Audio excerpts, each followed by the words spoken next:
भाषण वंशा काका ने काकी जानवा बनी रही है अपना वटवा गाँव में विशाल यात्रा आई रही 11 अप्रैल भाषण वंशा बोलता धुनी अनिल अहिरे भाई कहे योगेश डावर भाई कहे अमरीश जमरे भाई कहे भाषण वंशा आउजी कार्यक्रम में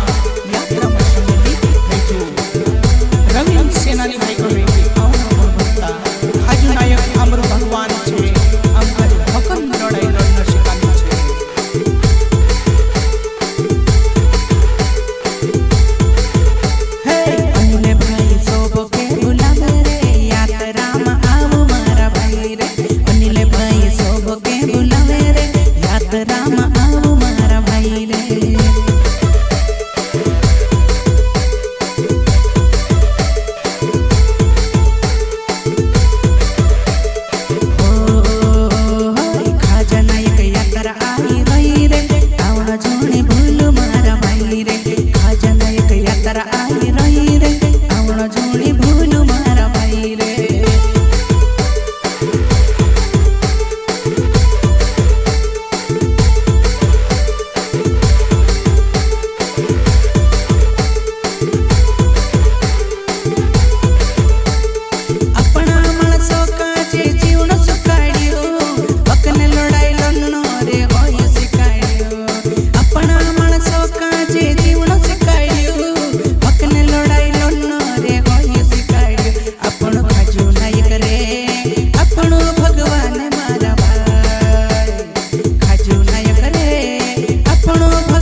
समाजो ने भगवान रे खाजा नायक मारा भाई अपनो हकोने लड़ाई लोड़े रे खाजा नायक मारा भाई अपनी संस्कृति बचाड़ी रे